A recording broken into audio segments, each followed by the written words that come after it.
வணக்கம் மக்களே, Tamil Thiagarajan audio novels சேனலுக்கு உங்களை வரவேற்கின்றேன்.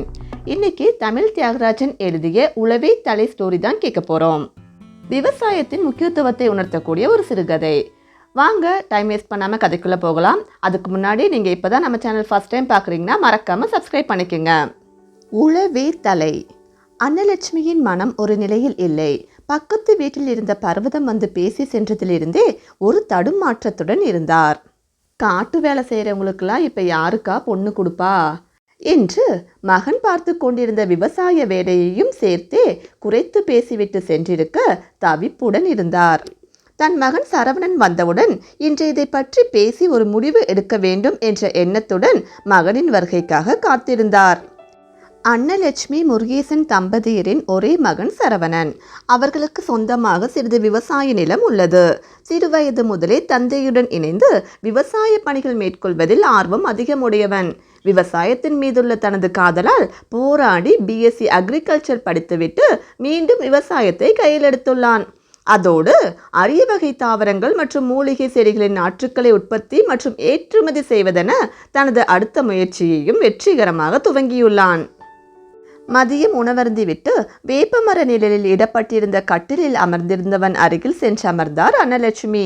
சில்லென்ற காற்று அவர்களை வருடி சென்றது. சரவணா, உன்கிட்ட ஒரு முக்கியமான விஷயம் பேச வேண்டும். என்ன என்பதாய் தாயின் முகம் நோக்கினான். உன் கூட ஸ்கூல்ல படித்த கதிரேசனுக்கு கல்யாணம் நிச்சயமாயிருக்கதா அவங்க அம்மா வந்து சொன்னாங்க. பொண்ணு வீட்லேயும் பெரிய இடமாம் என்றவர் சற்றே தயக்கத்துடன் மேலும் தொடர்ந்தார். அவன் பட்டணத்தில் நல்ல சம்பளத்தோட நல்ல வேலையில் இருக்கான். வசதியான வாழ்க்கை. அவனோட கம்பெனிலேயே காலி இடம் இருக்குதாம்மா. நீயும் அங்கே அப்ளை பண்ணால் உனக்கும் நல்ல வேலை கிடைக்கும் தம்பி என்று பர்வதம் கூறியதை தன் மகனிடம் உரைத்திருந்தார். அன்னத்தின் தெளிவில்லாத முகத்தை கண்டவன் அவரது கைகளை பற்றி மெல்ல பேச துவங்கினான். அம்மா, உழவு தொழிலே முதன்மையானதுன்னு வள்ளுவரே சொல்லியிருக்காரு.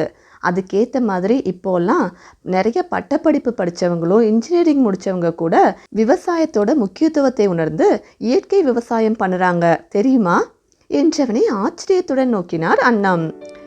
ஒரு நாடு பல்வேறு துறைகளோட வளர்ச்சியால் வல்லரசு ஆகலாம். ஆனால் அது அடிமை நாடாகாமல் காப்பாற்றுறதுல முக்கிய பங்களிக்கிறது விவசாயத்துறை தான். உணவுக்காக ஒரு நாடு இன்னொரு நாட்டை சார்ந்து இருக்கக்கூடிய நிலைமை வந்துச்சுன்னா அதுதான் அடிமைத்தனத்தின் முதல் தளம். பசியும் பஞ்சமும் இல்லாத நாட்டால் மட்டும்தான் எல்லா துறைகளிலும் சாதிக்க முடியும். நாட்டோட எல்லையிலிருந்து நாட்டுக்காக போராடுற இராணுவ வீரர்கள் மட்டுமில்லை, சேத்துல இறங்கி வேலை செய்கிற ஒவ்வொரு விவசாயியும் நாட்டை காக்கிற வீரர் தான். நானும் அதில் ஒருத்தங்கிறதுல எனக்கு ரொம்ப பெருமையாகவும் சந்தோஷமாகவும் இருக்குது. இப்போவாவது உங்களுக்கு உங்கள் மகனை நினச்சி பெருமையாக இருக்கா என்றான் தாயிடம்.